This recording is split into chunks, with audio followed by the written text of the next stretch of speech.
my style of writing about something is to learn everything about the thing. I want to be able in my mind to see it from every possible direction and perspective. And then as a critic, my job is to find the one thing that hasn't been said. And that's actually how I teach criticism too, is like, can you find the one thing that maybe not only has no one else said, but can you say it in a way that is 100% originally yours?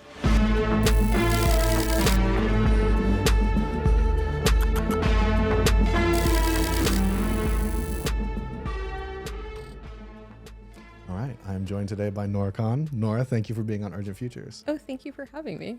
Such a pleasure. It is such a pleasure. We've been coordinating for a few months, and that's given me a lot of time to do tons of research on your work. So I don't know all the places this conversation will go, but I'm very confident they will be rich and satisfying. The place that I want to start is one thing you've talked about across a lot of your work is inventing language for experiences of the technological. You've also talked about language itself as a technology. So I want to kind of explode open those two ideas to get us going. Yeah, absolutely. I think I've spent a lot of time in the last few years thinking about how I got here. Because I trained as a fiction writer. I thought I was going to be an English professor, and then I ended up in the space that we both share between art and technology and thinking critically about both. And one way I've been able to kind of articulate my practice back to myself is thinking about language as a tool for describing experiences that are ineffable and that refuse language. And, one early memory that I have, because I was a gamer from like very little and then went into World of Warcraft. That's a whole, that's a whole history. We don't have to dive too far into, but I have these like memories of, being on different campaigns. It's like 5 or 6 in the morning and you're with 5 or 6 other people watching a virtual sunrise. And that has really, really rooted in my mind. I think that must have been like 15 years ago. But coming together to watch the sun peeking over these like virtual hills in like Azeroth or whatever kingdom we were in. And wow. And I thought about that moment for a really long time after. It's like, how do I describe the experience of having this moment with friends that I knew, but who were at this point dispersed around the world, watching a sunrise in a virtual world when we've never seen a sunrise together in person, and then sharing that experience and then sharing that memory and then actually holding that memory in your life. And I realized like with all of the different frameworks and forms of description that I could have used to describe it, like I really needed narrative, fiction, criticism, theory to try and capture what that memory felt like, because I couldn't name what that memory was. I couldn't categorize it and I couldn't like classify it. So in a lot of ways, like language then became, for me, and my writing became this way of investigating and trying to wrap language around these ineffable experiences, which I experience most often in playing video games, and then in talking to artists who work with algorithms, and then thinking about machine learning and how it evolves at these unbelievable scales and speeds. And the more a system like refuses my language, the more I feel like kind of a bloodhound or hunter trying to like track metaphors and track patterns and how people speak about technology and think about it, and try and find in those like outlines of the language that they're using and the patterns of the language that we're using to try and systematize and theorize like what is to come and what are the stories that are being told to us about what technology should be and what it's meant to do for us. So tracking and researching to wrap language around the unknown, I think I've been able to articulate to myself all of the weird decisions I've made and like off roads and, side ramps that I've gone off on as a writer. I mean, your like professional bio often frames you, and I've been like looking at my bio a lot. One exercise that I do with my students is to rewrite your bio all the time. And I know I'm inspired by a couple of other people who I know like rewrite it every week or every month, or just as an exercise to themselves to articulate what their own interests are to themselves. And for a long time, my bio said something like that I'm a writer about digital visual culture and write about artists working with software and AI. All of that is true. But the way I've thought about technology and why technology as a field and like set of terms and space of thinking has been interesting for me is in part because the language that we use about technology reflects back to us like our anxieties about a moment and what we're thinking collectively as a culture and how we can like track how we're thinking of ourselves and what we think the future might be. And then technology and the systems we develop is just kind of a mirror back. And so language is a way to just keep tracking that and then try and predict and model what's coming in a way. It's a very abstract answer, but No, that's an incredible answer. That's like a boom, you know, maybe we just cut the interview now. Got sketched so much beautiful stuff. I want to carry that bio example and maybe bounce it back to you in the sense of like, I know that for like some people will have their standard bio that they send out, like use this for my bio. I've never felt comfortable doing that because I feel like I'm somebody who like bounces across different worlds enough that like what I want to present in particular context changes. You seem to me like a prime candidate for a similar type of relationship to your bio because you have these kind of different threads that, you know, they converge in spots depending on, again, what the sort of context of technology is. What's the context behind, you know, games and simulations. So what I want to do is, if you wouldn't mind, I'd love to do maybe a few like flash formative memories or sort of pivotal points in your life that speak to some of these convergences that you just brought up. Like what are some, like you referenced the virtual sunrise and wow. What are some other moments like that, whether it has to do with writing criticism, writing fiction, engaging with media art? What are some of those? Oh, that's a great question. I was thinking about this and coming in today about some of my first reviews about video games and artists who were working with algorithms generally. And I think would have been like 2013, 2014 or so. And I remember writing these very long essays for Kill Screen because like nobody was reading me. And I had just like total freedom to, you know, spend 5,000 or 6,000 words on kind of using what I had learned in a fiction MFA, and then before that as like training in literature and cultural studies and theory, to apply with the same seriousness that I would like analyze a novel or a film and bring all of those tools to a video game. And I remember spending a lot of time in the South Park game and then also in Grand Theft Auto 5. And when you like are driving around the city, you see moments in the game too. And like you see like different vistas and points. I remember like going out in with, I think it was like Trevor's, one of his scenes, and he's like out in the desert, I think in Inland Empire somewhere. And he's just like driving on a buggy around in a circle. And I remember I didn't know what I was going to write about. I was going to write about these. And then I decided I wanted to write about these like loops in the desert where different characters find themselves kind of either like looking out alone at different vistas, like reflecting on all of the violence and carnage that they had just like affected in the world. And we were spending like a lot of time on this essay trying to think about the interior lives of these characters and how I was projecting and, you know, taking experiences from my own life, but then also trying to figure and solve them out. I remember spending so much time that I realized I was like inside of a novel, maybe, you know, like a highly like stylized and, you know, mechanically like structured world where you're also being moved around. You don't have to go into like ludology and game theory, but where that was a really early moment. I was spending a lot of time in GTA 5, hundreds of hours driving around and listening to like the different radio stations, trying to think about my relationship to these men that you're moving between three men throughout the game.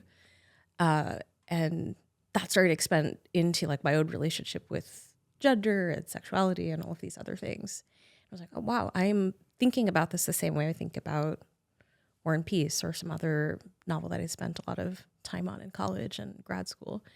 And so that was fascinating to me, is that you could think really seriously about something that was like presented as maybe something outside of like the academic or like the highbrow at the time. Of course, like games and video games and thinking about them are a big part of a lot of like academic thinking now. There's a lot of theory and writing.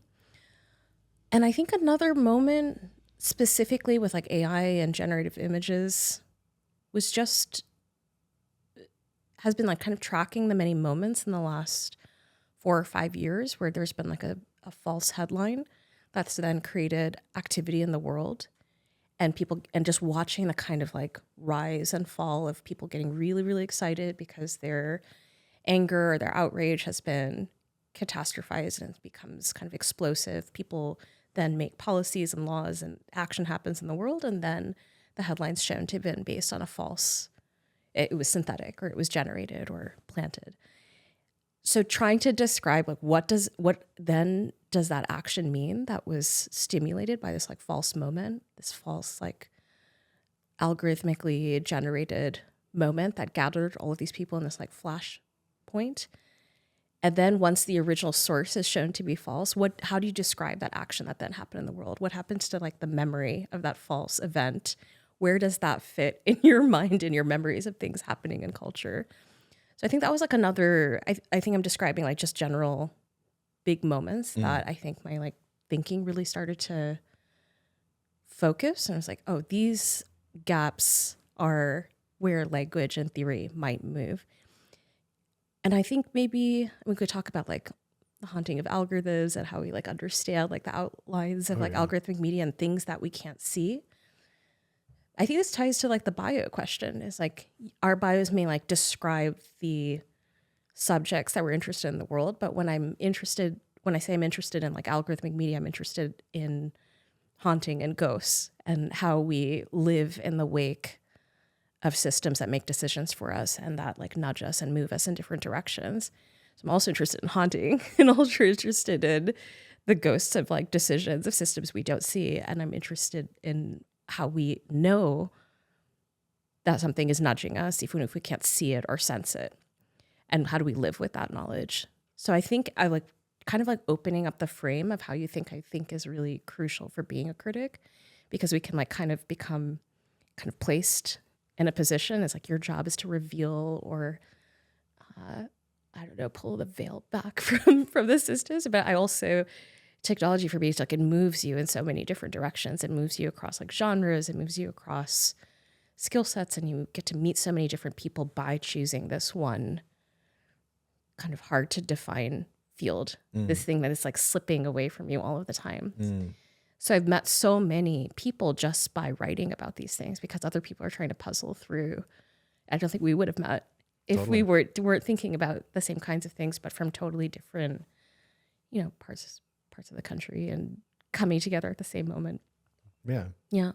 I want to dive a little deeper on the topic of being a critic, because what you just brought up, there's like 5 things I want to go deeper on, but I feel like there's maybe a bedrock that of criticism that I want to have folks understand. And because a lot of times in contemporary society, when people hear the term critic, they're like, oh, it's just a naysayer, just like a negative person. Yes. And you've written and spoken, obviously, contra to that opinion, but also the way that you're thinking about your own responsibilities and the research and rigor that you bring to your criticism, I think is really special. So I'd love to invite you to describe like what does it mean for you when you're wearing your critic hat? It's not the only hat you wear, but when you're wearing your critic hat, what are your responsibilities? What types of research do you conduct? And then broadly, what is the role of criticism in the 21st century? Or let's say from 2025 onward. Dang. Over to you. Well, I love that. I think it's a T-shirt and a slogan. I think they're like hats with it now. Like they don't build statues of critics, which is like what I like. Actually need that. I need to get that. But one counter I often have, and I find this often in the NFT space. I think we were on a panel at one point where there was a person in the audience who was like, "Why are you so down on everything?" And then I think I responded then, and I've responded many times since, and other people have articulated this way more eloquently.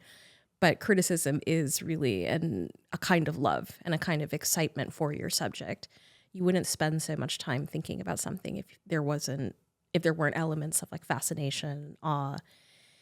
And I think moving between being a curator and educator and working with my students and working with artists, seeing them as artists thinking critically, working with software, designing their own like ML models and creating beautiful work about and through technology, that is very, very exciting to me. Like I'll never be bored of it. I'm always intellectually stimulated by it. And then the other side of it is like, as you go out into the socio-technical field where you're thinking about people and technology and systems and how they all work together, I think of criticism and technological criticism specifically as a very specific kind of mode and way of expressing that love, which is that we can analyze systems and where they break and the ways that they distribute resources unfairly or, make kind of assumptions about the kind of people we are in these models, that there's like a universal user, that there's one way to use a system, there's one story about what technology should and can be. And then criticism is just like a counter to that. It's actually kind of what I've understood it more as is in spaces where there's no criticality. Like it is really about being the one, scratchy. It's the, what is it? Scratchy. I like scratchy. Yeah. Or just like the scratchy voice or a source of a little bit of productive friction in this space to just ask, like, should it be this way or could it not have been another way? Are there other paradigms for the systems that we are building? Surely there are.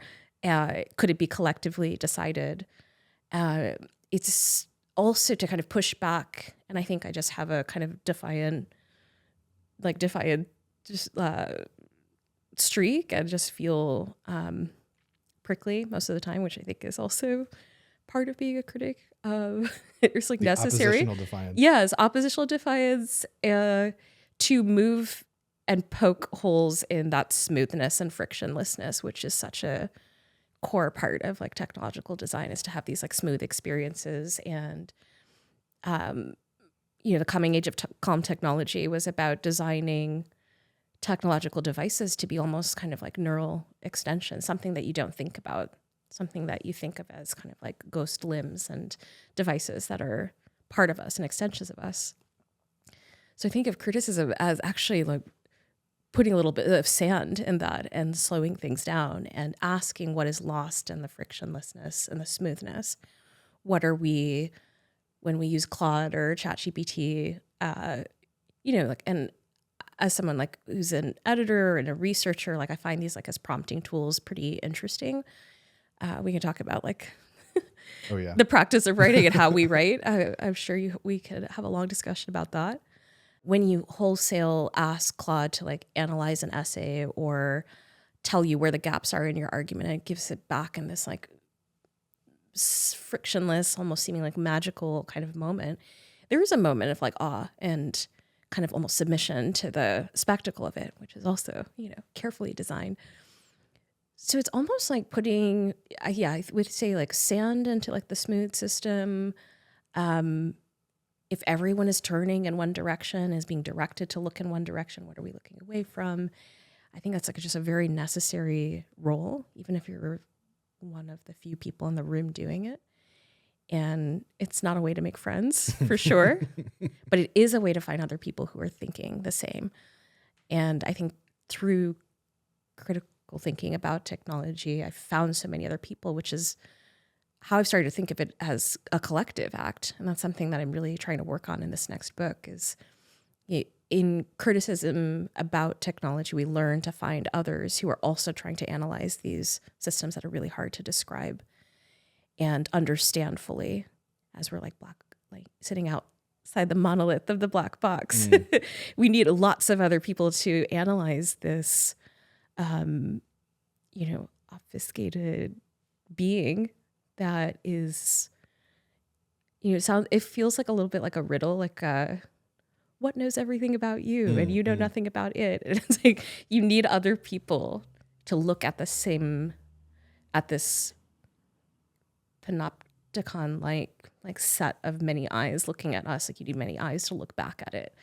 So I think that's actually a very different model from the old style or like of the traditional critic who's like, like in Ratatouille when the critic's like sitting in this like long coffin like room, like writing his like screeds at the end. That was how I was trained in writing. I think we've talked about this, that this is the traditional form. It's like you dispense your critique and your judgment out into the world. But I think of criticism of technology is much more limber and fluid and kind of dislocated, and you're kind of moving with it and trying to keep up with its movement. It's not something that can be pinned down. It has to be, like fluid. You have to move. I'm really resonating with the way you're talking about the smoothness and fluidity of technology. And it gets at the stakes of criticism now, where there are politics and ideologies behind that smoothness, behind that fluidity. It's not a preordained, like teleological outcome that technology would always be this way. You brought up your new book, which is starting to poke into some of these questions. I guess maybe to start, could you describe what this book you're working on is? Yes. So I just spent the last 5 years working on a book on AI art and the stakes for criticism. So that is finally submitted and is being edited, and it's a big relief because it felt like a kind of albatross hanging over me. Maybe we can cut that, but it was really hard to write about AI and AI art in a book that I'd started in 2021, looking at the past 10 years of artists working with machine learning. So Mario Klingemann and Sophia Crespo and Anna Ridler, Casey Rios, people that really were working in a very strong niche that had attracted a lot of attention, to then be writing that book through 2022 and 2023 as we moved from GANs to diffusion models. And it's just everything that many critics in this space had been writing and thinking about kind of got flooded in the the flood of think pieces about generative media as one could have predicted it would. Because if you're thinking about how technology is evolving in terms of speed and scale, it would have been inevitable that we would have been flooded by models that could produce endlessly interesting images at a scale that we can't even conceive. And that's something I was writing about a long time ago. But to actually experience it, even if we had been predicting it, it was a real moment as a critic and writer. So what can I do now? What kind of insight can I provide in this space that is flooded with opinions and predictions about what's coming?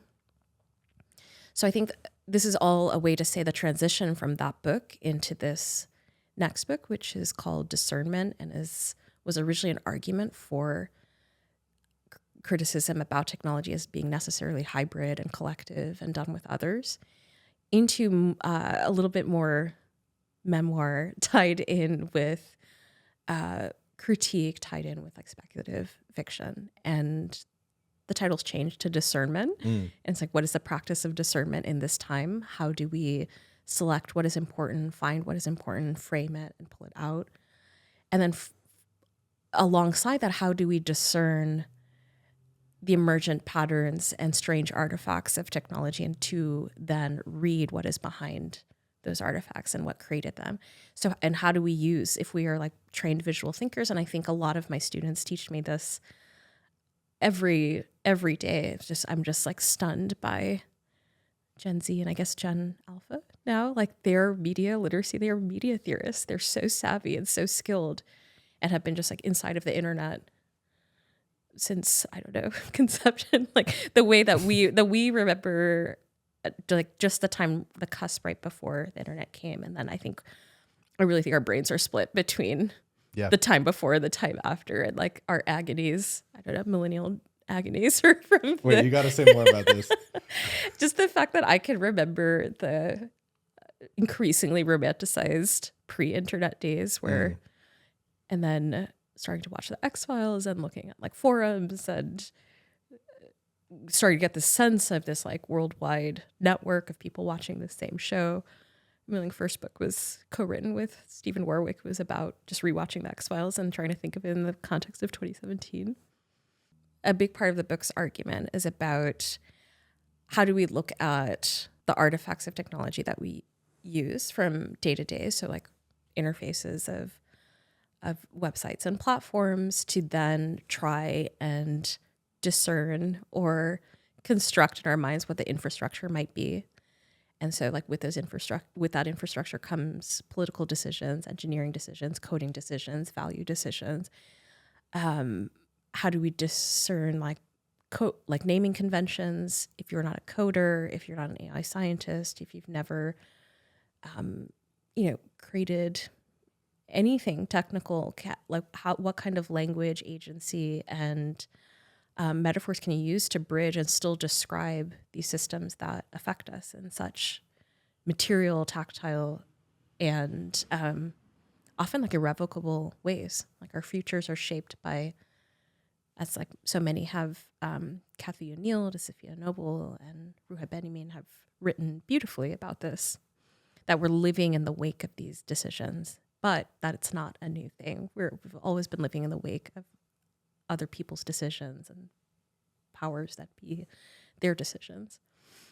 So what I'm trying to get at in this next book is that practice of discernment is not only about analyzing artifacts and then trying to figure out their politics, but then to create a plan and strategy for change. So it's not enough to critique. If you maybe you get a statue if you like can apply your critique and to the world and convert it to praxis in some way. So what we choose to pay attention to, I think, and how we train in that, and how we're automatically training that when you open up your phone, you see, and we're seeing so much information, from an inconceivable amount of information to take in. So we're already sorting and categorizing what to pay attention to. So how do we pay attention to what we're paying attention to, and kind of zoom out constantly to kind of trace and track how we're being nudged? Why am I seeing this at the top of my feed? Yes, it's a mirror because my algorithm is my companion, my like ghost companion. But in the wider field, how do I know where to direct my eye and my gaze? How much time do I spend on what everyone else is looking at, because we were all being trained to see certain things at certain times? I remember what we tangented from on the millennial split brain thing, and it connects to what you just said, which is you were talking about the way your students are approaching this and the things they're teaching you. Without violating any confidences, I'd love to invite you to share more about that, like how, because I have the particular millennial ways of relating to the internet and to algorithmic culture that I do. And I have this view through teaching of how, Zoomers and Gen Alpha are as well. But you're teaching a class that's really like putting these ideas, it's forcing them to go through the exercise of these ideas. So what kind of stuff are you finding? I love teaching this class. This is a UCLA class that just ended yesterday. We had our last class yesterday. And the title is Criticism in the Age of AI. And I started teaching it 2018, 2019 at RISD. It's an interesting course because it's not in the digital media or design media departments. It's open to all of the grad school.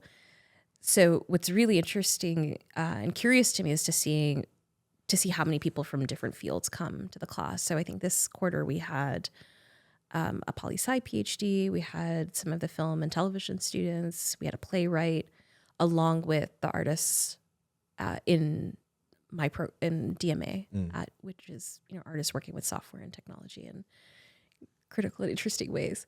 So then to see people from many different disciplines with different philosophical backgrounds and how they all approached the readings of, we read like Carceral Capitalism, we looked at, of course, like Fred Turner and how the ideology of Silicon Valley was built.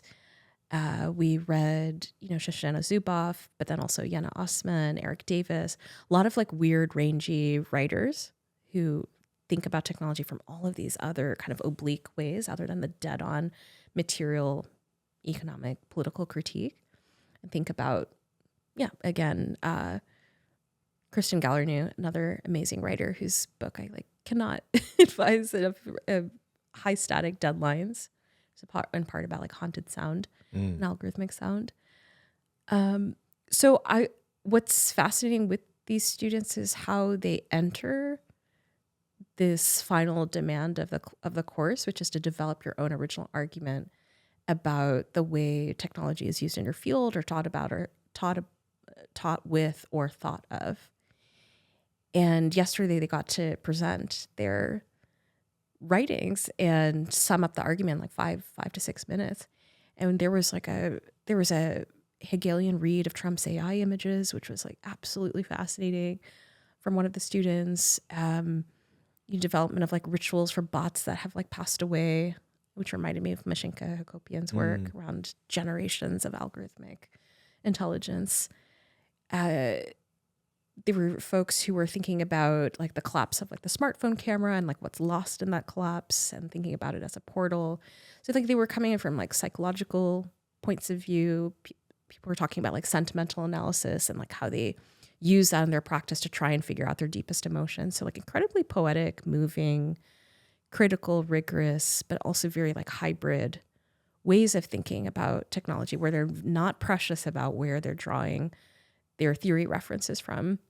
I think is a big part of the class too, is maybe it's not proper, but like in a lot of interdisciplinary criticism, you find people just like, it's kind of a supermarket approach to theory. You pick the concepts you need because the systems are being built or using the concepts that they need. So you need that in your, like, yes, you can have a Marxist critique or a Hegelian critique, or you can use a specific frame or lens. Also the way one is trained in cultural studies, and is to use your lens to read the object and then find out what the second meanings behind it are. But when you think of technological systems and devices, they're drawing on many different kinds of philosophy and theory to build and structure what seems like a very neutral, flat kind of object. I just keep touching my phone for this. But there's so many like people in the room who are designing the systems that we use. And I think of this often with like designing like climate simulations, or Amy Roundtree writes about this and analyzing the simulations of Hurricane Katrina, and how a simulation is really the product of many people in a room deciding what kind of model of reality they're going to run and then also present to the public. So that translation to being like scientific communication. There's lots of competing viewpoints, lots of messiness and doubt in that thinking. So the presentation of it, Federico Campagna writes about this in Technic and Magic. So if Technic is the rational way of ordering information in the world and without any kind of doubt, then magic is the injection and necessary injection of the fact of doubt and ineffability. And there is an outside of the perfectly ordered system. Yeah. This is all to say, I think what I'm really impressed by with students now who are coming up as artists is they can move between all of many different fields of thought and pick what they need to analyze the thing in front of them. So they're already thinking in an interdisciplinary way, in a hybrid way. And I have no idea how they learned it. I think it really is just by being like natural media theorists. They're being forced to move between all of these different skills to like kind of discern what is important and what they're going to pay attention to. It dovetails. There's this conversation, this ongoing conversation around like, what are smartphones doing to our brains? Like, what is social media doing to our brains? Making us like tired. Yeah. And there's a lot we can say. And I think speaking of criticism, the critiques leveled at algorithmic culture manifested through social media and through smartphones are worthy of attention. Absolutely. And the atomization of attention, the sort of robbing of long form focus, like all of those are worth talking about. And I do not mean to sound like a techno-optimist here, but there's a flip side to that as well that I feel you getting at, which is like, there's also a way that you're further developing your multitasking muscle, your intellectual multitasking muscle, like by being able to hold a bunch of ideas, either in tension or sort of in unison that don't normally go together, or the sort of tabbed internet browser, the tabbed web browser way of like engaging in knowledge and ultimately producing knowledge. We might look at that as one type of benefit, not for everyone and not in every case, but as something that is actually, again, having material impacts on what we know and how we know it. No, absolutely. I think this goes back to one of your first questions, like where we were talking about how we even get here. And I think that's what I'm trying to work on and work out in this book is after many years of being trained, as many of us come up in Western education or US education. And if you're English lit or history or like you're trained in the humanities in a specific way, there's a specific style of analysis, writing, and production of new knowledge that is really endemic to like, I don't know, the academic endeavor. But then coming out of that to then want to be a writer, and this gets into, you know, sustainability and how do we maintain a creative practice over time and through more and more chaotic times, which is something that I often use simulation to kind of model in my mind. And we were talking before we got started about adjusting and metabolizing chaos. And when I came out of school and then started working as a fact checker, because my background is research, it's like if I was given pieces at a magazine, and then your job when there were still fact checkers was to check every single claim, no matter how minor. And these were for cover stories for like a big glossy magazine. And I was working with 4 other researchers. We'd trained in, history and literature. And so, for example, I remember like a really specific example where this writer was talking about a skyscraper in Dubai and said that the sun set on the western side of the building. So I had to find a way to find the building manager, find the company, ask somebody working in the building to take a photo of the sunset on the side of the building. Just like wild, almost completely unnecessary levels of detail. But what it forced for me was to think about a set of claims in an essay or a piece as a world building exercise. And then my job to check everything was to see and visualize every single claim. And then like think in my mind about the skyscraper, the time of day, where you'd have to be, go to Google Maps, ask somebody to go to a specific, and that they did that. They did that to check the veracity of the piece. I don't think anything would have happened if it wasn't, it was more about like the principle of everything being checked. I think that's to say I was practicing a kind of virtual roving in the world in analysis where I was moving lots of different places, which I think research and fact checking kind of force you to do. And that kind of naturally, like a couple of years later, plus training on like writing stories and having a bit of trouble in like a fiction program where, and I just remember a few like workshop examples where I was writing about raves and then games and then I don't know, like a falconry school. Like the feedback I would often get is like, you're doing too many things. You're interested in too many things. Can you focus it? Can you write about yourself, write about your family? All things I wasn't really particularly interested in writing about, not because I don't think there are things to say. Don't think that there are things to say, but my mind was elsewhere. And so I think writing then for me was just about whatever question is burning a hole in you. How do you then wrap your life around that? And if my life is like, some weird machine or engine to like make space, so something that's actually is not as common anymore, which is just to be by yourself alone with your text in the woods that you will, again, like send out as a missive is financially less and less plausible. And we just need to learn to wear different hats to like work in a kind of chaotic world. And so I think that's something I really appreciate with working with students and working as a curator is like you're working with artists to also help them strategize. How am I going to make strange experimental work for a long time? Also, how am I going to live? So being flexible, being able to move continually, I think that's something I learned from games, from dungeon games and crawlers. It's like if a door is closing, like the steel iron door is closing behind you, you got to get to the next dungeon room or whatever. And it's just constant like movement. Whether any of this is healthy is a whole nother conversation. One thing you said about fact checkers, I encountered this recently because I'm actually working with fact checkers less and less and less. I have a freelance practice, but most of my writing is through my newsletter. So it's just me. And like you, I'll use AI tools to review the language and, identify now with deep research, like, are there additional sources I'm not thinking of, like other gaps and holes like that?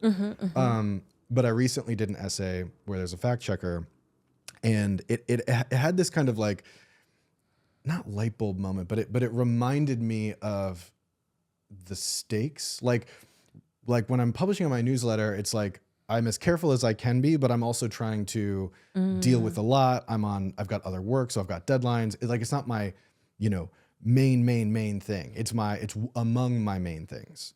And so working on this commissioned essay, here's an example. I had referenced Google rolling out the first public recommendation algorithm in 2009. And the fact checker came back and they said, we can't find that. We can't find proof of that. Here's the link. And they found this coverage on The Verge saying that they had made this big announcement.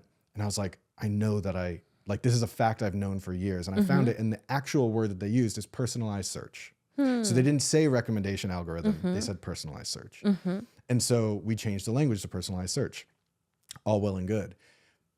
Having that level of commitment and the like gravitas, like it ups your sense, like you're going out in the world feeling like this thing is bulletproof. And like, I can fully stand behind this thing. Whereas sometimes I hit print on my newsletters and I'm fully behind the ideas. But if somebody were to come say, hey, you've a typo and whatever, I'd be like, shit, and go change it. And I really found myself missing that feeling of having worked with an editor, worked with fact checkers, and, feeling a certain nostalgia and sadness that those infrastructures are disappearing because, the financial calculus is like, people will accept shoddier products now. I don't know what question to turn that into, but I'm curious how you'd respond to that. I think working as a fact checker, and this was very brief, I think that stayed with me for a really, really long time, especially as physical magazines started to dissipate. And then as I started to work online, there were no fact checkers. So I think the abyss of like, oh my God, one could say anything and write anything. There was a brief period where there was no checking of anything, and the kind of editorial feedback you would get early in digital publishing, not that I was there from the beginning, but at least in my own life, was light until I started writing for Killscreen and for Rhizome, where there were really serious editors who treated writing online as in print, and there was no kind of hierarchy between even if there was like a wider cultural perception that was still very tied to print. And there are amazing sites that like The Point and like that treated essays online as these really serious pieces of art and work.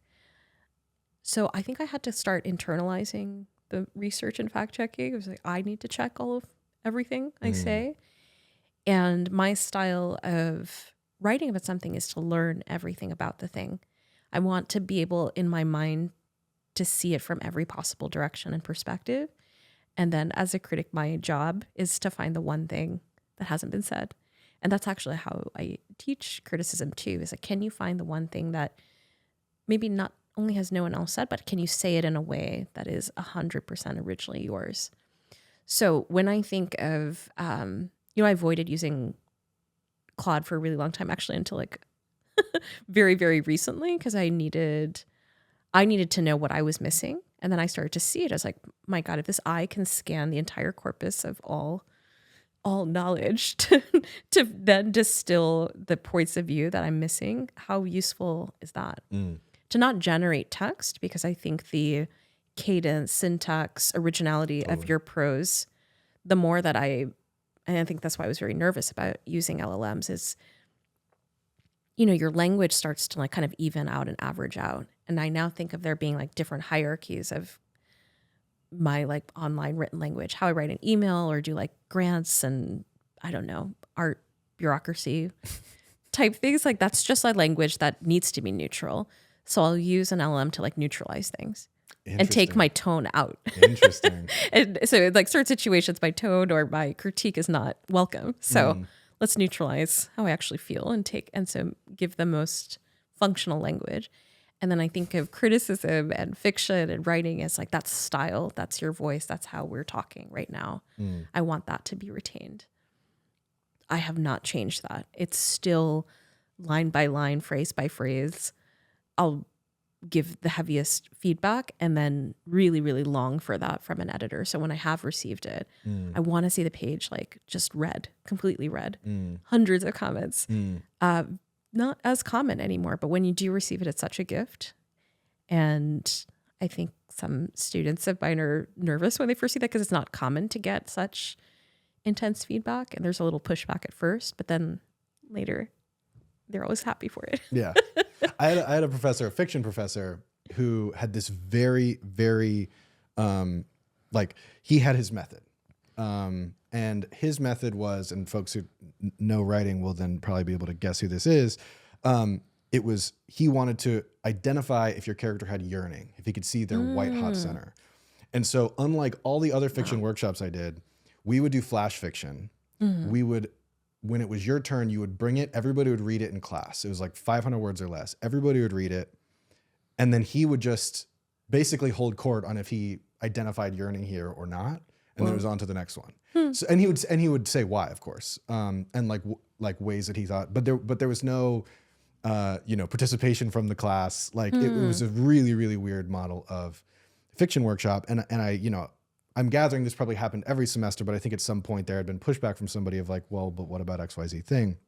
And he's like, listen, it is better for me to like force my way on you for this class. And if you like it or not, like you never have to use this way again. But like my job is to train you in this method and to like think like this for this semester. And a lot of you probably will throw this out the minute you leave the class.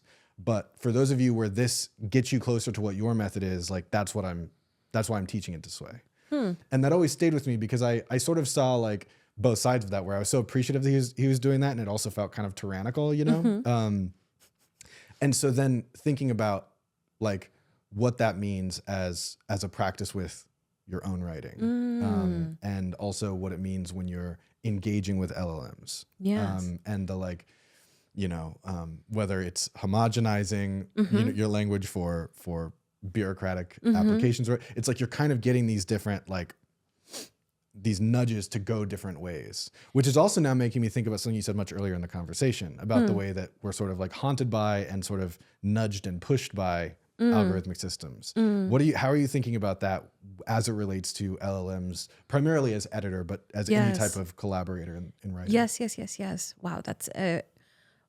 I'd love to hear who that writer was after this, but how you articulated the exercise, like finding the white hot center of a character's yearning. That's incredible. I wish I had that class.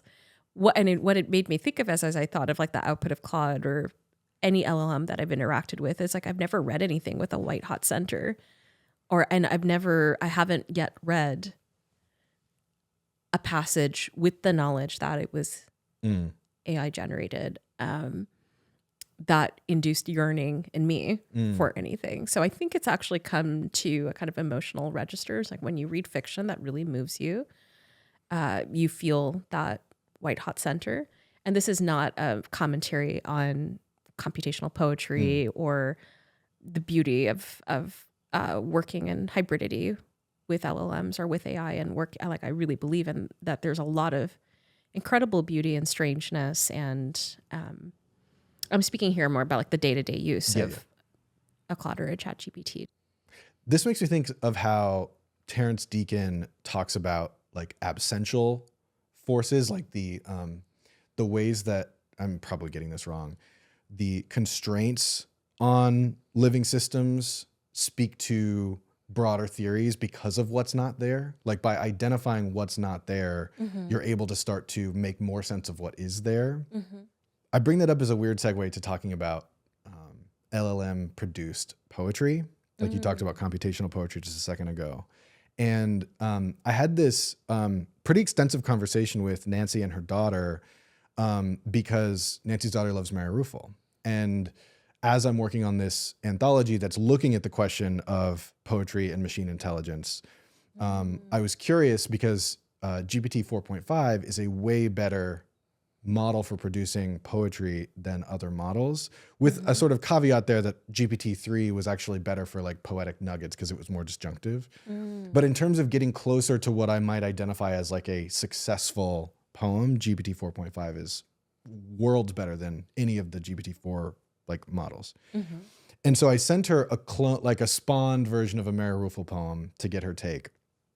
And it, you know, was mostly a comedic exercise, but it really activated her. And she really felt like if we ever do get to the point that ChatGPT can produce poems that I couldn't differentiate from Mary Ruefle, that would be this immense loss. And I didn't understand that perspective. And so we sort of talked about it where it's like, but how does that change? Like, I understand how that impacts the economy, the markets associated with art, although what markets exist with poetry, but like take that as a metaphor and you know, apply it across the board. But the act of the human doing the artwork, like that hasn't, in my view, like as a poet, just because GPT 4.5 could produce poems as good or better than me doesn't make me not want to produce poetry. There's any number of things that might make me not want to produce poetry. But that wouldn't be one of them. Right. And so it was this really fascinating conversation. And I recognized in what they were describing that I think they're actually in the vast majority. I think a lot of writers feel like if these language models can produce creative writing as good or better than me, then like I'm done. Like count me out. Where do you fall on this? Like, because I'm coming back to like how you were talking about the language being like too perfect. That's where the sort of absence is. And then I was thinking about like, if maybe there's something there about like whether or not ChatGPT would ever produce poetry at that superlative level, and getting into some of the other questions we were talking about in terms of this nudging and this haunting. So anyway, yeah, let me, long preamble aside, what's your sense about poetry and large language models?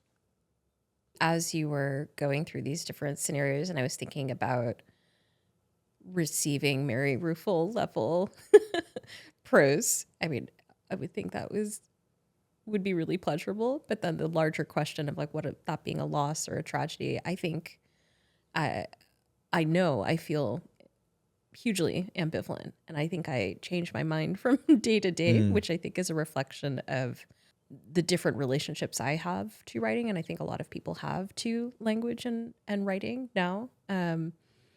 So I think maybe you could identify with this when we talk about going to like an MFA program or being brought up in like a literature kind of like background and learning about, you know, the mastery of one's craft and like writing as this like lifelong pursuit of trying to hone one's perfectly crafted voice that is like, you know, kind of flows from one and is unmistakably that from that person's mind.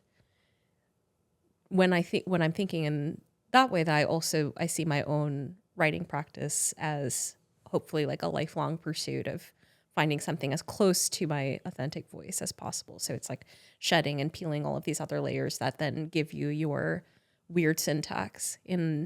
I've sometimes like looked at my own style of writing and like write in strange ways, like mix weird metaphors that might not work, but then kind of like torture them to work. And how I write is also how I speak, and I know by like looking at it that it kind of like loops, and I don't even understand how I put things together sometimes. But it's like this kind of Frankenstein process of like pulling a phrase from here and something from 5 years ago and then just kind of mashing them together. And so it's like so many things come before the sentence is like printed and on the page that is almost impossible to kind of trace. And I think that having that be metabolized and like it's in my body and that's how I write, that's something that I physically know is not replicable. But even if it were, and even if it were an LLM were to write just like you or just like Mary Ruefle, I don't think I'm like truly bothered by that. I don't mind it because I also see, I think Ross Goodwin and Sasha Stiles talk quite a bit about this and really beautifully, that, you know, you can see this these generative prompts and what an LLM surfaces from the depths up to us as a kind of productive challenge. It's a challenge for your own writing. It's like if an LLM is writing like me, I better get better. I need to be more inventive. I need to be more, what I'm saying needs to come from like many different, points of time in my life that I've thought about this idea in a way that like, can I think about this thing from more perspectives in more ways than this LLM statistically cobbling together the most predictive possible and right kind of answer that one wants to hear. Surely I can be more inventive than that. And I think we all often are if one is like as a writer training in that way. But I'm not bothered by the idea of the writing product and output because it is a statistical prediction. I'm not bothered by that because I know that our processes are totally different. They're not comparable. So how I construct a thought and how an LLM is feeding language back to me, one is computational statistical process, and then mine is there's like a programmatic aspect to like how I'm putting language together, but it's not, algorithmically made in the same way. So I think the knowledge of the process being different to me is like maybe that's where the original, it's not the output, but it's like how you came to it. And one serves us and the other serves the LLM. And never the twain shall meet. Never the twain. Well, we're talking about poetry, which is, among other things, a great vehicle for metaphors. And we're talking about LLMs, which are arguably, and I say that advisedly, artificial general intelligence, which feels like the natural moment to talk about towards the poetics of artificial superintelligence. And also so first of all, if you could kind of share what that essay is, but then build on to actually, let's start there. If you could explain that essay, I have questions to follow once you share a little bit about that essay. I would love to hear, I'll tell you. And then I would also love to hear how you read it in 2025, because I actually am really curious. It was an essay that I wrote in 2015 after reading Nick Bostrom's Superintelligence. And aside from the very bleak and terrifying vision that he puts forth in that book, and I think it's like the Future of Life Institute that he's either like at the helm of or part of. I think as a speculative exercise, I found the book really fascinating. And there was just like this one passage about hurricanes in it that made me think of where he was like comparing ASI to like predicting a hurricane or a huge natural disaster event, which, has been kind of threaded through this conversation. How do we think about something that we don't have perfect language for, can't actually really articulate and discern the making of? So when you think about the black box and how the black box is expanding, like that means we're constantly living in relation to things that we don't know. And I think AI and the future of AI is like one of the biggest, it's like a philosophical, artifact or something that like we learn to live alongside. When I think of like the landscape of thought, there are many things that we don't know and we learn to live alongside them. And so when I was writing that essay, I was just thinking about what are some strategic metaphors that we can use to think about an intelligence explosion and what would it mean for us in relation to it. And so I just came up with like a list of metaphors that would like help us bridge that, and the role of poetic language and inventive language and art, period, in relation to this kind of like prediction and tracking of these big chaotic changes to come, whether that's the move to AGI or from AGI to ASI. And I think it was like a list of 10, something like swarm, agent, hurricane. I've forgotten what the others were. And I looked at the piece, I updated every few years.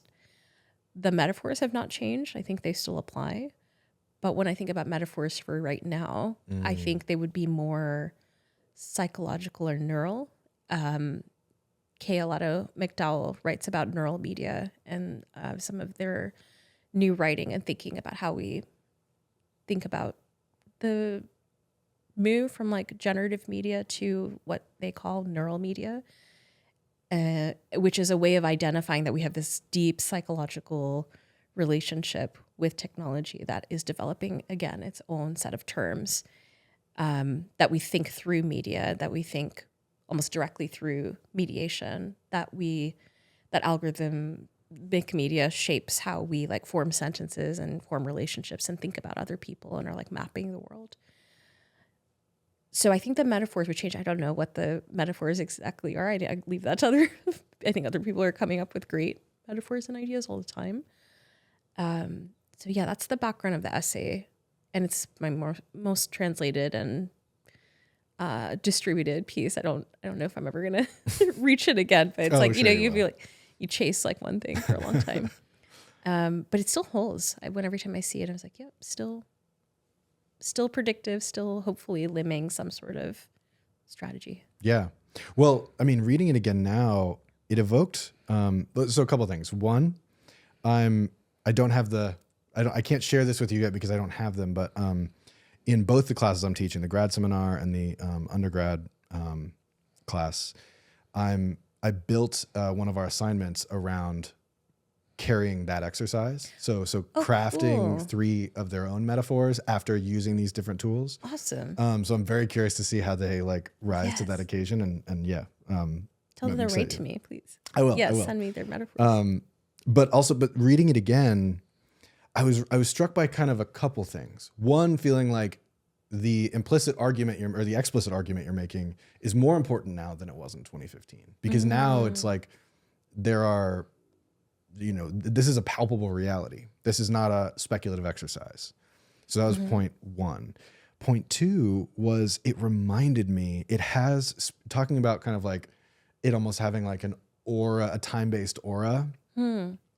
Like I remember my first real confrontation with the idea of a superintelligence explosion was actually not superintelligence. I had encountered it ambiently in tech media, but it had always been kind of like, yeah. But where I like grappled with the implications of what that would mean is the wait but why explainer, Tim Urban's kind of like graphic explainer. Yeah. Love wait but why. And that, I think that was 2015 or 2016. And that's when it was like, oh wow, this is really a thing. And at that time I was already, reading about artificial intelligence, working with artists who are at the very, very early stages of working with artificial intelligence. So it was kind of like, okay, I really need to be thinking about this. And there's been this kind of arc for me where I went from feeling like that narrow to general to superintelligence framework was really helpful for thinking about existential risk to feeling like that framework is really limiting now. Where I definitely think that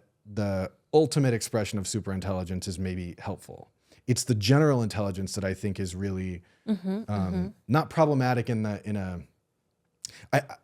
it feels like it's trying to linearize something that cannot be linearized, and that's why I sort of say like arguably AGI. And there's that Microsoft paper when GPT-4 came out of like sparks of AGI. But it gets exactly to the heart of the matter of what you're describing, which is like that word general is doing so much work. And it's not actually effective language. It's not specific language. It's not poetic language. It doesn't have a position. It's one of the most vanilla words you can possibly muster in all of the English language. And so many real world outcomes are being dictated by that word. Like even the Microsoft OpenAI relationship is dictated on, well, once we have hit AGI, our partnership is done. So there's like real material consequences. And so reading that essay again, you're really presented with and confronted by all the other ways we could be talking about and metaphorizing this. To say AI is almost flattening too, because it's like, first of all, I don't like the term AI, but then second, it's like it's expressed across so many orders of thought and in society that it's like just to call it this one thing, it doesn't do justice. Yeah, I don't know a question to sort of put at the end of that, but that was my experience rereading it. No, I love hearing that, and I'm so excited I'm so flattered, one, that you'll teach it, and then also that your students will be able to give their own metaphoric language. And I've been trying to do that in workshops too, and see what people come up with.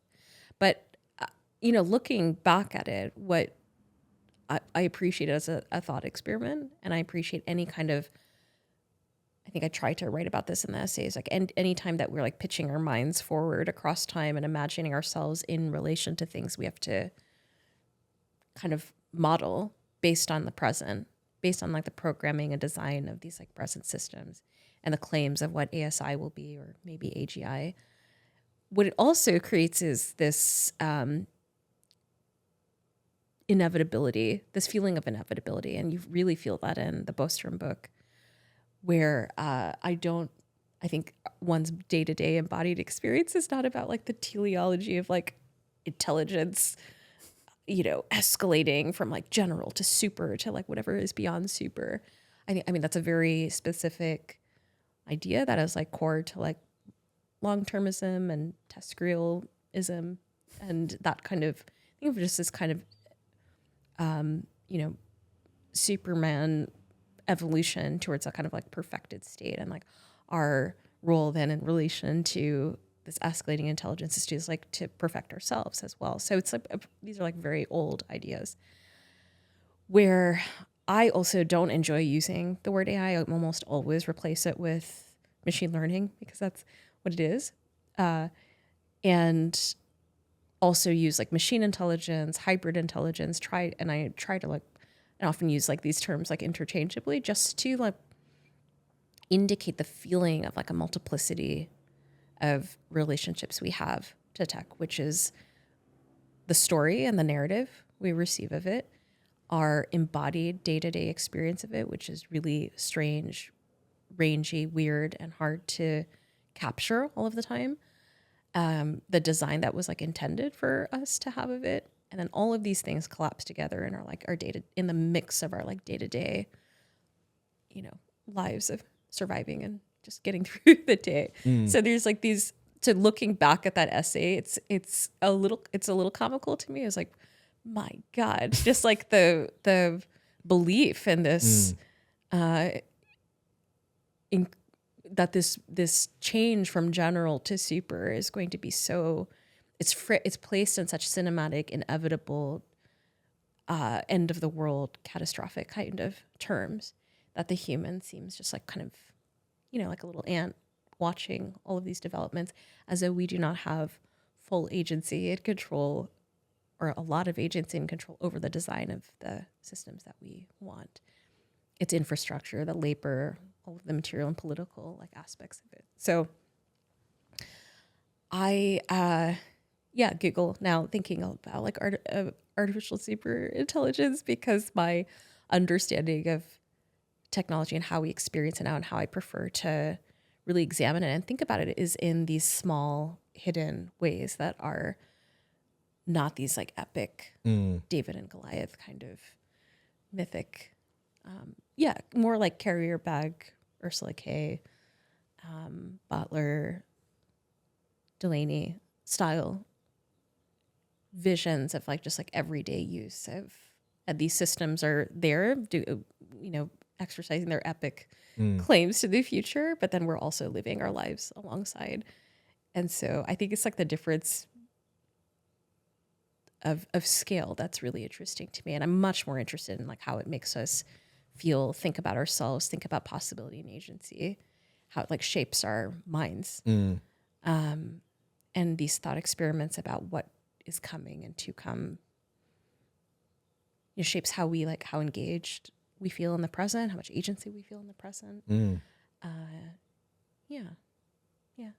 Well, thinking back to that time, that's what I sort of meant by it. So there's like a time-based aura to it. It's like it inevitably expresses the way that we related to, high stakes things in the 2010s or in the aughts and in the 2010s, where it was like, at least from an American perspective, that's like peak neoliberal project years. You know what I mean? It's like the American world order, like it's we're post end of history, and of course none of that was going to play out that way, but it's almost like that classic thing of like a hammer in search of nails, where you know, in Western societies where war is not on your doorstep and it seems like neoliberalism is the thing for the rest of time, maybe that's a space where you're more inclined to then think like, oh, but what happens when the machines come and take it all away? And that's not to diminish the very useful and helpful offerings of that thought experiment.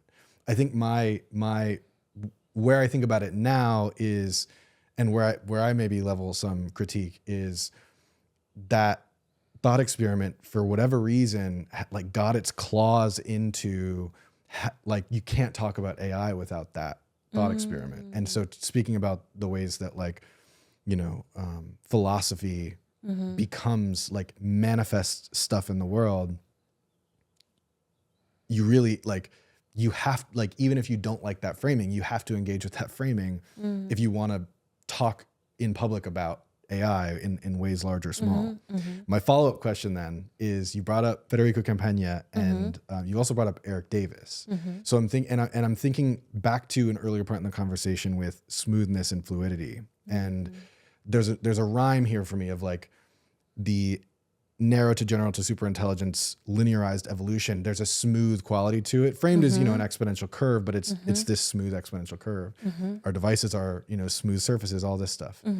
How do we intervene that smoothness with magic in the Campagna framing, with the weird, with the high weird? Like, what's the place for those things and how do we inject those?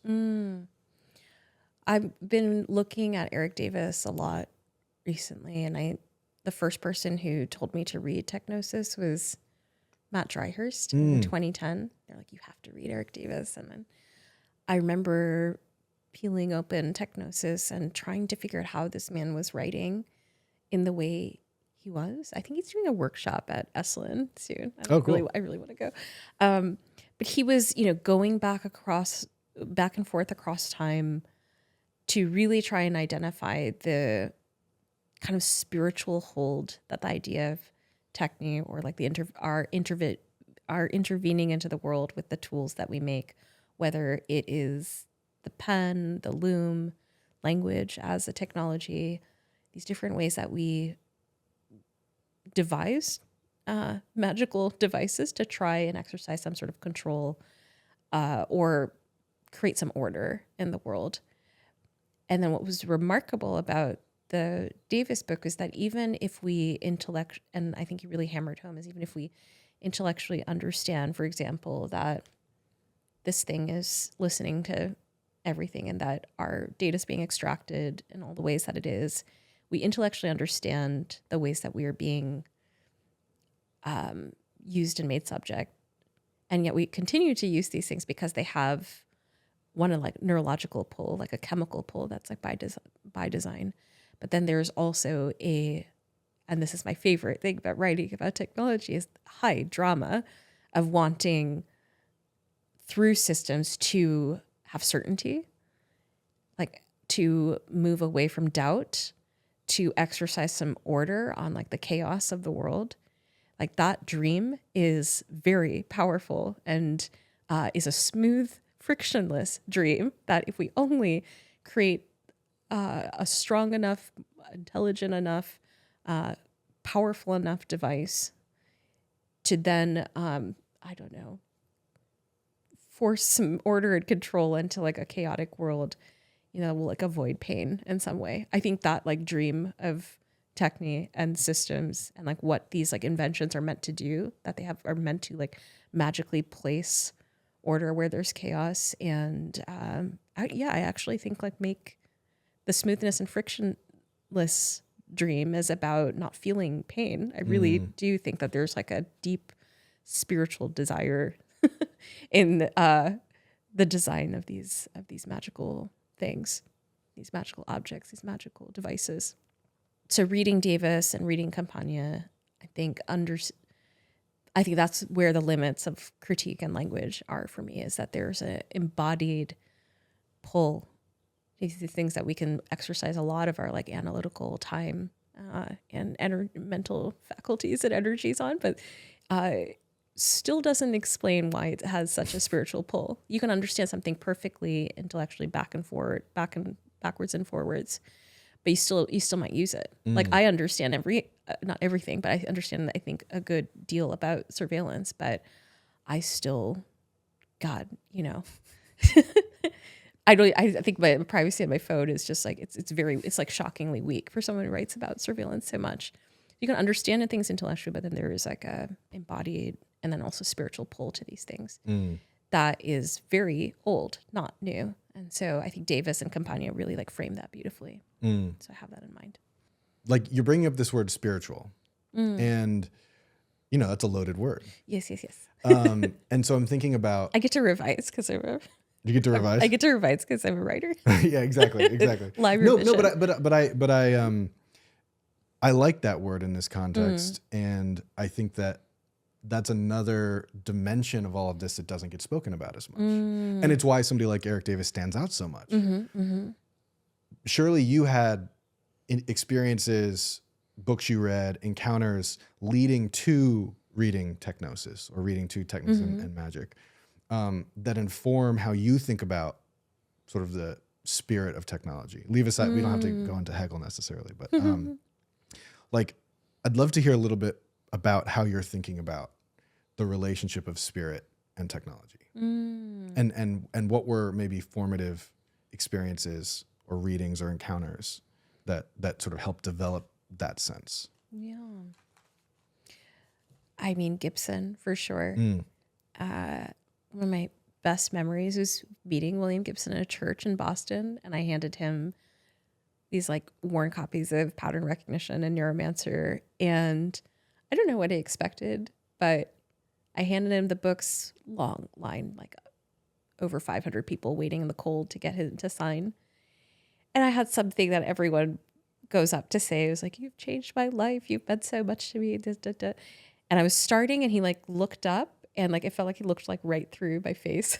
And I was like, of course, the writer, the maker of Wintermute, would have this like piercing gaze, like right through. So yes, like reading Pattern Recognition, reading Mona Lisa Overdrive and Neuromancer. Those were moments where, I mean, think like the romance, and when I say spiritual, I mean like the Blade Runner-y kind of drama of it all has always that future nostalgia, that dream of what this should be in frictionful juxtaposition with like the reality. I think the gap between the two makes for some really incredible drama, and it really is, I feel, I don't know, like deep-seated, rooted for me. It's like the dream and of what it should be and what it could have been if designed in the right way towards the right ends, with like a more humanistic, capacious like view of what technology should be for us, like would hopefully then could produce like a futures that we want to live in. And so I think it's like that constant mismatch between the story of what it should be doing, solving social problems, creating like efficiency where there is none, like making our lives easier, freeing us up time to write more and make more. And the violent, I think it's actually just the really violent disjunct with how we're also experiencing it. Surveillance, capture, all of these things. That's a drama in its own. And so that I think of that as kind of like spiritual warfare, like having an idea of what it should be, and then, you know, having it co-opted and used by to nefarious ends. I mean, that's just great. That's just great fiction. Like there's so many stories about that, of course. I guess there's also like there's the when I talk about like the psychological aspect and haunting and ghosts, I think my scale has also moved away from that epic David and Goliath battle to thinking more about how we emotionally day to day relate to like these disembodied voices, and how much we need to believe. We don't actually need very much to believe, and to believe that Claude is like actually a companion or a therapy bot is understands us, because it's answering other societal gaps, like the collapse of social services. Like, so in that abyss and void, we like are just grasping for, yeah, I'll take this voice that sounds like me and is telling me what I want to hear, because this is filling some therapeutic gap this week for me to get by. So I think also about like this cacophony and chorus of, I don't know, like kind of technological beings and artificial selves that actually populate our mind, whether we're conscious of it and thinking about them or not, or like as an only child, like you always have a rich inner life of lots of friends. And so I think, string. yes, exactly. And so that I think of, I guess I think often of just like, what's the internal landscape that these voices, I just realized I'm talking about the voices in my head. I was like, I'm going to edit this. But Ben Bratton, a number of other people talk about the like artificial voices and had like the chorus of the many social voices we have to sort through. These are just a few more, and they're sitting in for something between human and something and machine that I think is like a continuation of a desire we've often looked for, whether it's like Sprite or like Gnostic Engineer, or there are lots of like iconic figures that have been between human and God that I think the artificial beings actually like kind of sit with. It's like, so it's not just man versus machine. It's like there are all these other beings in between.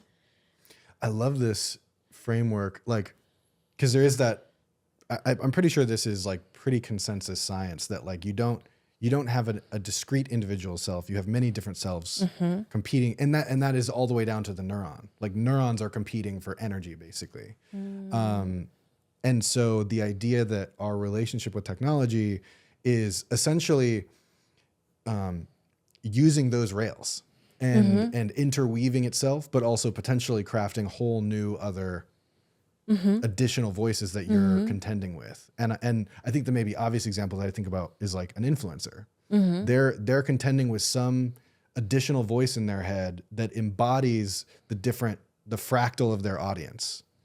And I haven't heard people talk about technology that way. I mean, for me, it comes, I mean, it's still, I think a lot of my metaphors and how I visualize things it's very much rooted in gaming. So I think of like avatars and characters. We're performing a character, right? I think this feels like a very authentic conversation, but we have our social selves that like our skin suits that we have to put out as we go out into the world, different costumes. So a lot of the analogs for this are how one has to move through the world, not as a universal being, but as a complexly like position. You and I are sitting at lots of different intersections of like our histories, our families, our training, our education, traumatic experiences, I don't know, self-esteem, all these different things that force us to wear lots of different suits through the day. So like I have a public self, a performing self, a speaking self, how I speak to friends, your professional costume. I think of like that bureaucratic voice. It's like an ambassador to it. It's like, this is the ideal version that you're going to get, even if I am feeling completely different about the situation. So we have like many different avatars, costumes, and figures and voices that we put on throughout the day to function in many different contexts. And so I see the virtual beings as also kind of an extension of that. We've spent a lot of time talking about criticism, about technology. What we haven't talked about is your curatorial practice. This is a big part of how people know you. And I want to start with curation the same way I started with criticism, which is, what do you see your role and responsibility as a curator being? What are the types of research? What do you feel accountable to? Like, talk to me about that aspect of your life. Speaking of different hats or different selves. Yes. Well, for me, curation came out of reviewing and writing about artists. And I'm sure you find this too, in like talking to artists who work in these strange hybrid interdisciplinary ways. You have to spend a lot of time speaking with them. So it just becomes one of my favorite things in the world, which is the long studio visit, where you just get to linger and swim in someone else's idea world and all of their propositions about the world and their arguments about the world. And it's very pleasurable for me because I can like take off my own critical mask of like the mini mask that I can take that off and just really fully exist in their world. And for me, like a really good review, like, or essay about somebody's practice, you kind of shed your ego and just exist. You really live in their world, their rules, think through them. I don't want to say like try to be like inside their mind, but you want to like get to know how they are thinking and moving through the world as much as possible. So it is that kind of the way that you think about a character, a really great character in a novel. It's like, can I understand this person's like vision of the world, their argument, how they move through, and how they see artifacts around them to then create work. It's like this entire unbelievable process. So like you're kind of riding with their thought and like, yeah, it's kind of like an amusement park ride sometimes, or a long boat ride. I don't know what. It depends on the person. So that naturally, so I didn't train as a curator, but like a lot of folks who are curators now, like coming from lots of different paths, I see writing about artists leading very easily into curation. And curation is largely about writing and research, and like, can you translate what the artist is doing to an unknown audience? And so I think of that as like mediation. I know care, a lot of folks talk about care as like the core of the word to curate, to care for. But I also think of it as this kind of like active intellectual work where you're moving with someone to create the space, the best possible space, where you are a barrier between them and the institution sometimes, or and you're like kind of creating a space for them to do, in the case of a commission, something totally new, untested, original, and a hypothesis about something. And so can you move to hold space for them so like they have as much space to explore that as possible? So it is kind of like a kind of, I guess like tank position in a game. It's just like you're buffering and like buying them time. And then you're also listening to everything they're saying. So you can like, they're kind of like dispatching you out into the world. They're like, I have a curiosity about this. And I was like, okay, I'm going to go and find out as much as I can about that.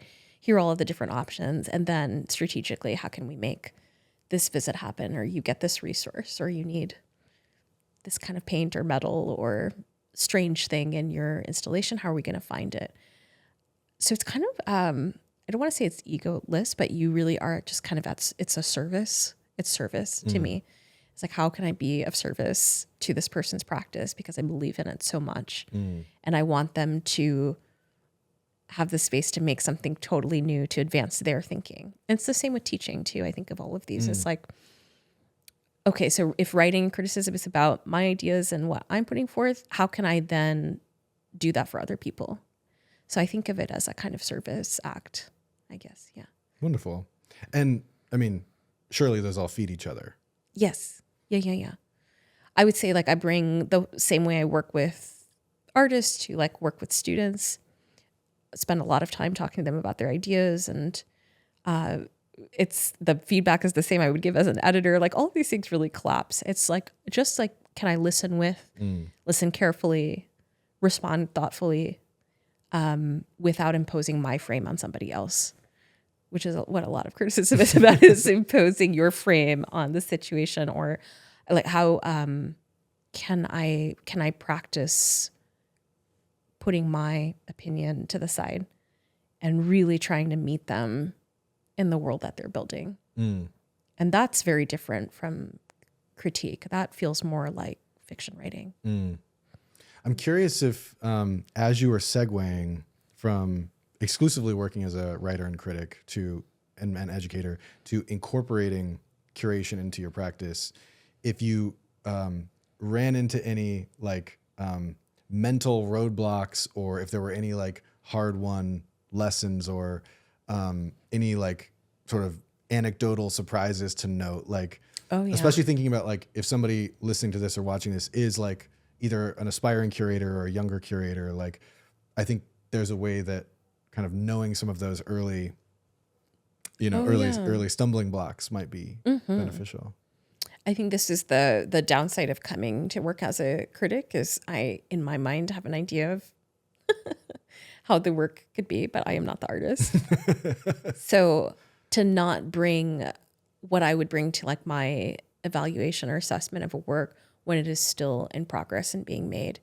And so I think that work to actually not impose your frame, it's really hard work not to put your frame on something. And if your reading of the world is always, or is often like evaluative and analytical, the work that's happening in fostering a commission and this like listening with work is completely, you really have to take your critic hat off and your desires for what the work could be, and allow one to let go, and then also allow a person just to go wherever they want to go. So your desires, your aspirations, and your hopes are not theirs.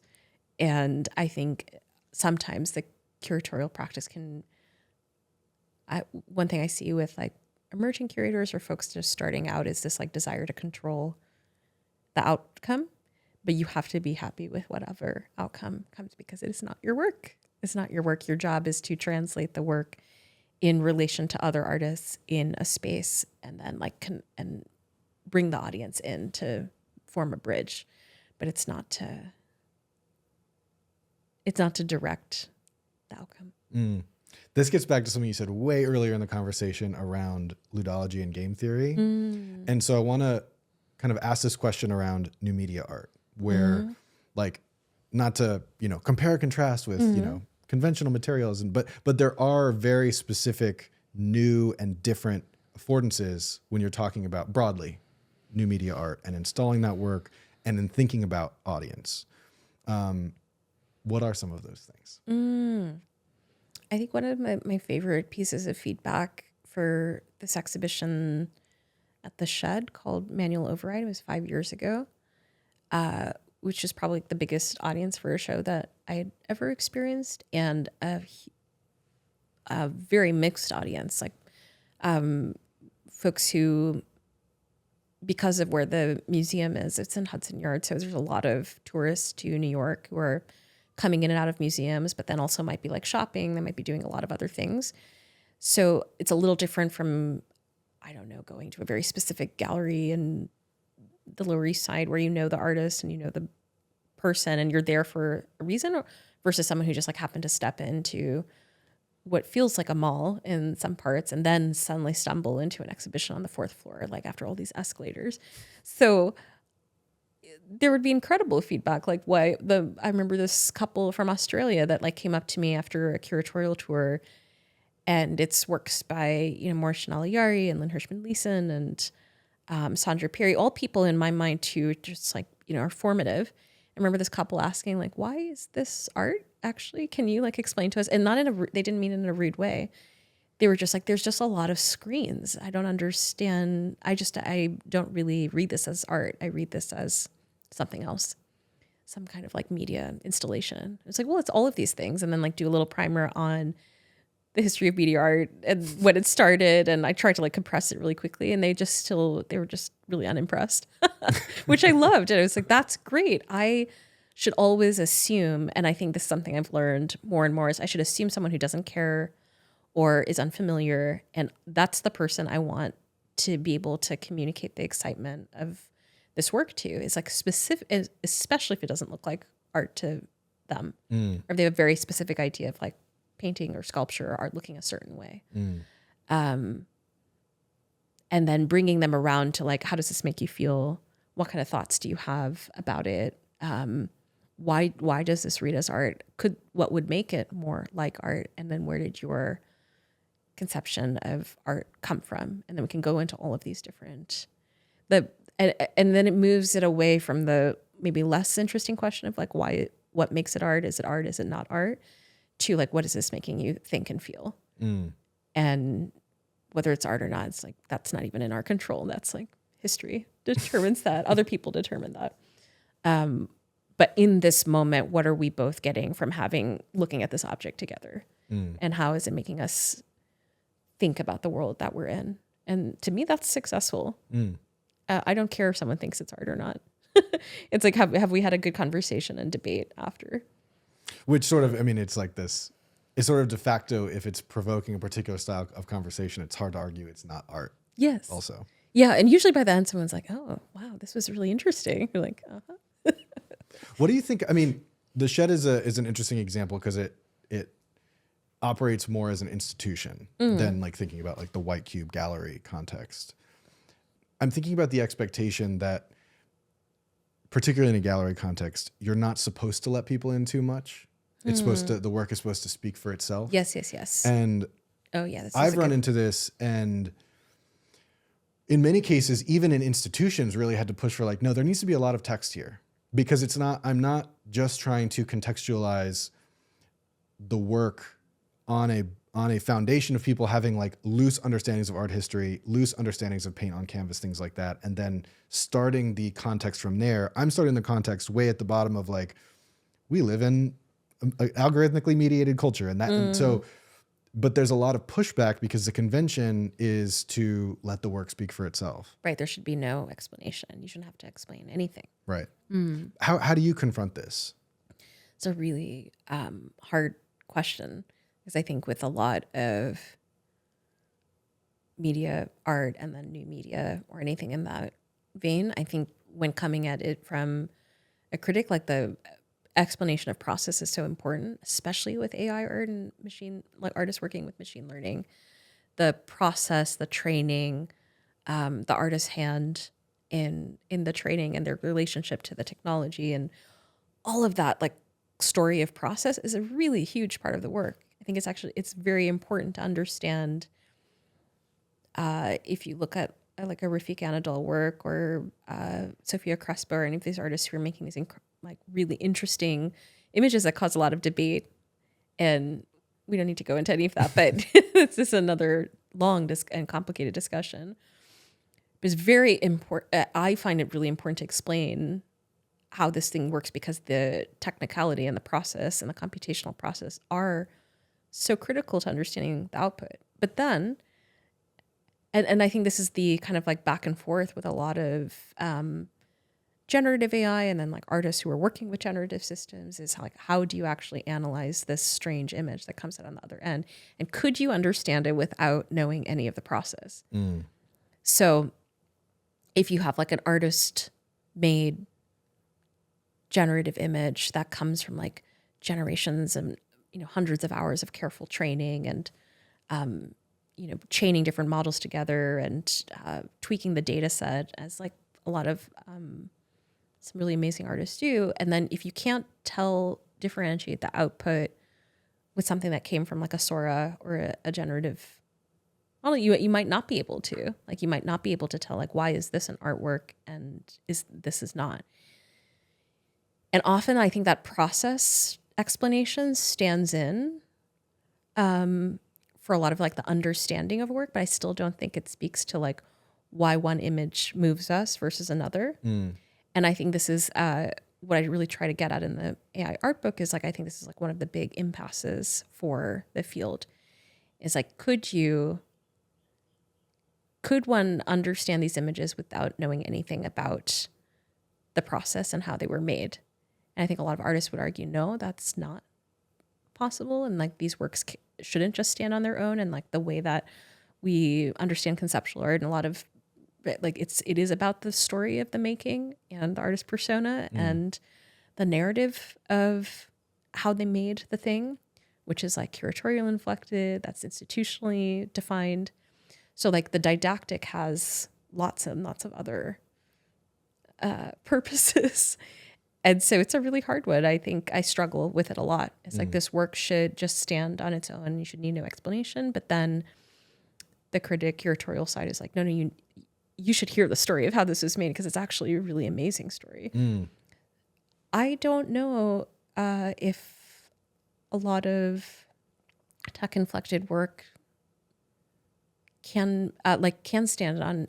Okay, that's a big statement. I don't want to say that, but it's like I think a lot of work needs that story of how it was made, and I think the story of how it's made is a big part of how it is received.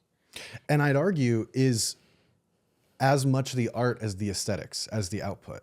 And I think the aesthetics sometimes are even less important than the story. 100%. It's like not even about what you're looking at. It's like the story of how that person generated that image. Totally. Which is strange, isn't it? It's like very it's a strange. really unusual style of art. And I think that like it puts this other pressure on criticism and response is like the language has to change to describe something like this, or you're kind of like forced to change. Yeah, well, and it also gets at something that plays a big role in your work, which is the political dimensions of art, but particularly the political dimensions of new media art, which is in many cases, when we're talking about media, we're talking about media that people interact with on a daily basis. Like you're interacting with AI multiple times a day, whether you are actively electing to do so or not. Yes. You're not necessarily interacting with, oil paint and right. You know what I mean? Like, of course there's paint in your house and things like that, but the stakes of those materials have more day-to-day impact on the average viewer of the work. And so how somebody is interpolating that or trying to mess with that or trying to translate or put on display how that system works, that to me has, speaking of bold statements, if we're speaking in generalities, that has more potential to be saying something political than work made with conventional media absent the story. Because of course, there are incredible, powerful paintings that are freighted with political meaning. And there are artists who specifically choose to weave in materials into their paintings. There's an artist I'm thinking of from Jacksonville who will use sand from Jacksonville and mix that into his painting. And does so for a lot of like important conceptual reasons. So I'm not meaning to diminish what conventional materials can do or be from a political standpoint. All I'm trying to get at is that new media on its face as a starting point is more likely to be engaging with something that people in their day-to-day lives are engaging with. Yes, absolutely. And as you were speaking, I was thinking of maybe a way to describe it as like and this is my contention and difficulty with like the AI as a tool discourse, which I know like quite a few people have like written about more recently. And I think like Mike Pepe talks about in his new book. I think it's like one of the central things that he's railed against for a long time, which I completely agree with. If you're talking about working with a neural network or a model, like it's like a living system that's living in our world. And as you just described, is accruing and taking on like the residue of being in the world. And so when you were then using it in an artwork, it's like very hard to isolate it as like, oh, I'm just using code, or I'm just using this algorithm that I have like lovingly handcrafted and trained like my child. Like all may be true, but the it's not a tool, just like painting or a paintbrush, which is like often used. Like AI in art is just like it's a tool like any other. It's a socio-technical tool and system that shapes our entire world day to day, which I think is a little bit different from being a paintbrush. And so then the terms of how we look at art made with our machine intelligence or a new media art that like weaves a lot of these tools all together. I just think it has like for lack of a better word, like aliveness and noisiness. That's just it. That's not to say paintings, sculpture, these materials are not alive and they don't live and want things from us. JT Mitchell, I think I'm getting his name. He wrote like What Images Want From Us, like that images are alive and have demanded of us. He wrote that like in 2004. And I think of his What Do Images Want From Us almost every single day. It's like these images demand, desire, draw from us, pull from us. And so the technologies beneath them also demand, desire, and pull from us in a different way because they're actively doing so. And so the old idea of like my pure tool set in my studio cut off from the world, no such thing. Which gets at what you were saying about like being a tech critic. Same thing. Like you're not toiling away in your studio dispensing with your thought. No, you have to be out in the mix and revising and hopefully changing your position, which I think is like one of the most freeing things about writing something that's all about something that's always changing is I get to change my position. I get to be wrong all the time. I get to like improve and iterate and like version and hopefully ship something decent. How do you, given the like, you have a long track record of doing really superlative work across your curation and criticism. Thank you. And you just talked about having the sort of freeing thing of being able to be wrong and revise your position. Like you can say that now from a distance, but speaking for myself, I know that when I encounter those things in the world, I'm like when I first hit it, I'm like, like I can't believe I said that in public. Like, what is your feeling like when when that revision of thought has occurred? Tell me how that feels. It's a great question. I mean, I'm sure I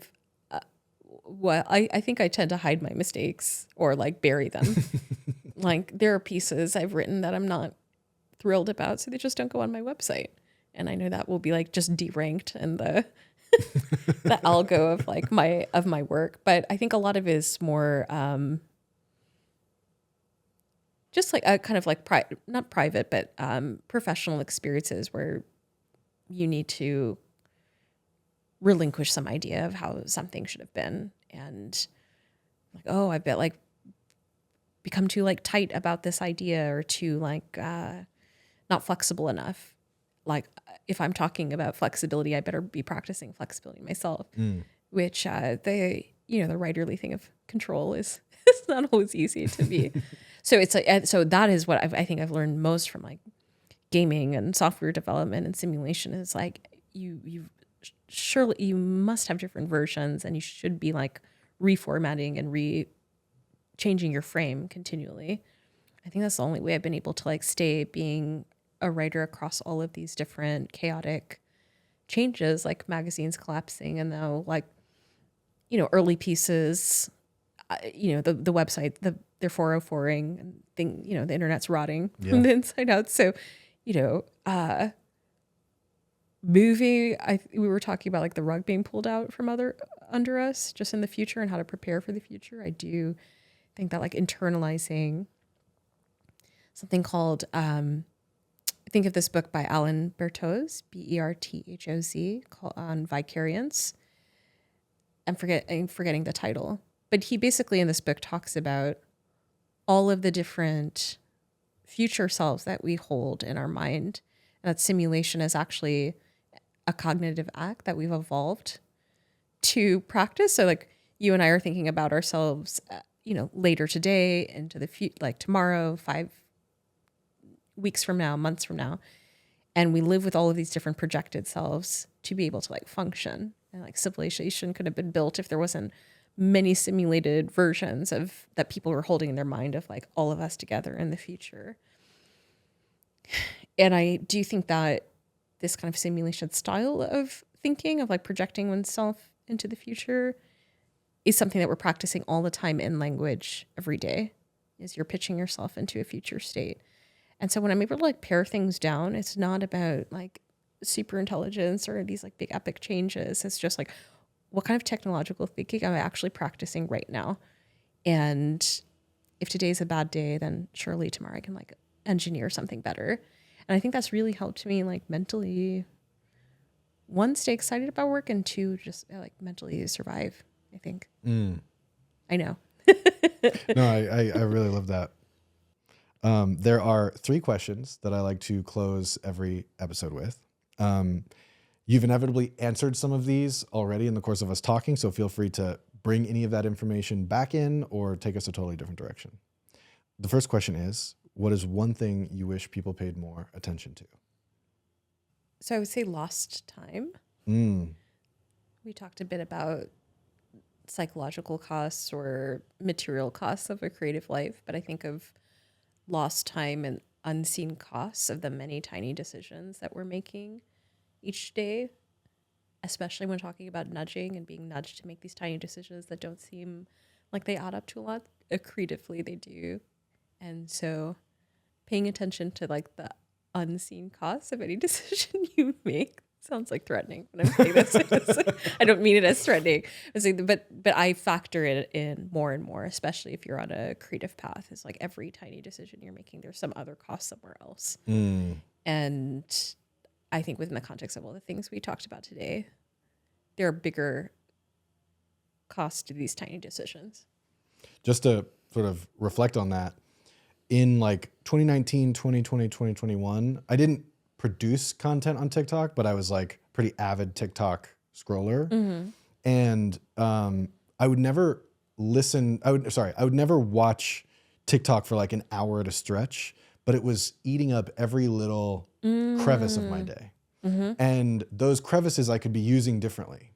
And fortunately, Nancy alerted me like that she was noticing that was a behavior that I was having. And I was like, oh shit. So I was a perfect example. Yeah. It's a perfect example. But I was ostensibly working on a book at that time, but months had gone by and I hadn't made any progress on it. Yeah. And I've had that with some like book editing moments. It's like, why isn't this moving? And then you just track what you've been doing all day. And you think you've been on Instagram for 10 minutes, but it's actually been 5.5 hours. And so to see that's the kind of quantification, like it's hard to look at, but necessary. Oh, like your daily... where's my time? Yeah. Where's my time going? All right. Well, leads perfectly into the next question. What is one resource you would recommend for making better sense of reality? So it wouldn't be like a film or something to read or something to listen to. I would say closing your eyes.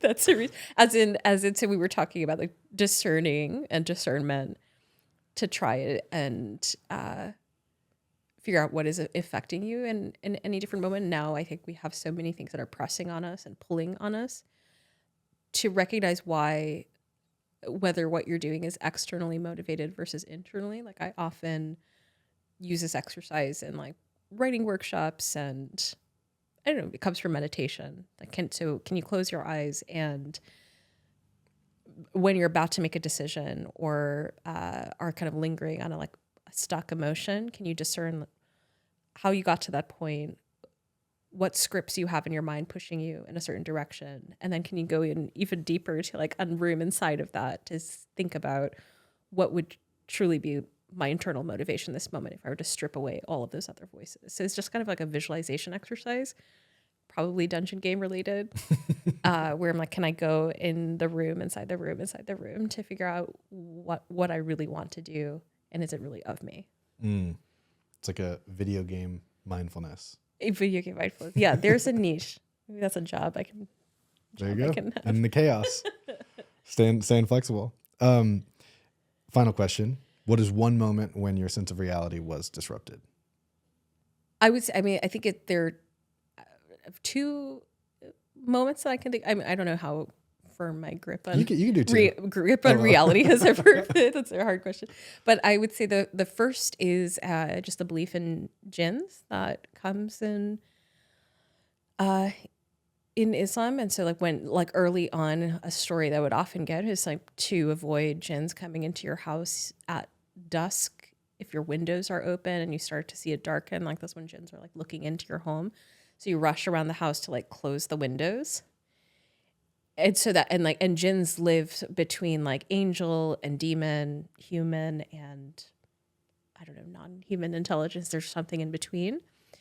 And so I remember that being a very, very early moment of reality being kind of peeled back. It's there's this whole other world of other beings. We talked a lot about other voices. So that's just an awareness that there's things looking at you, observing you, watching if you're being a moral person. And you close the curtains and you close the windows to keep them from peering. So that was an early moment. I think that's it's a shared with many, many people who remember stories like that about jinns. And then I think through media, just watching the X-Files early on, of thinking of Slender Man and Mothman and all these other creatures in the woods. So it's all you need to do is with jinns and with fiction like that, like the X-Files, it's just this awareness of something right beyond the edge of the town. You just like need to look out into the night and listen. Amazing. Creepy answer. No, I love it. One follow-up, because I know that there's this like documented phenomenon of the Scully effect of like more women got into STEM as a result of Scully as a character. Is that a real statistic? Or is it just like is it a I guess I thing? don't know. Yeah. It came to me like No, I through read it a lot. humanities folks, but I read it a lot. I always wonder. Did her character have any impact on you and how your career developed? I think between Mulder and Scully, I don't know if it had like a influence I can like directly name, but I do think like the way that David Duchovny's character is interested in the irrational and inexplicable, and the way that her character is interested in explaining everything, somewhere between the two of them, I like thinking of like the path in between, because I can never decide which of the two I liked the most. I think I liked both equally. Yeah. Amazing. That is a perfect place to end. You have several book projects in various states of completion. So my question to you is, when can we expect to see those? Where can we expect to see those? Any news that folks should be aware of? Yes. So AI art, machine learning, and the stakes for art criticism is the first book that is coming out first after editing and laying out. And that's a long process. So that should be early next year, 2026. And the publishers Len Humphreys are in the UK, and it's part of this series called New Directions in Contemporary Art. So I'm super excited. It's like a 40,000 word, which in like book terms is actually quite short, polemic, an argument for strategic language. And then I'm going to be leaving for much of this year to work on the draft for Discernment, which was the criticism book that I was describing, and hopefully with a lot of focus and discipline, I will be able to complete it, and it will come out hopefully by 2027. So moving out of the shadow of one into the next, and just very grateful to get to keep writing. I'm really excited to read those books. Thank you, Jesse. Thank you so much for being on Urgent Futures. It's been my honor and my pleasure. More to come. Indeed.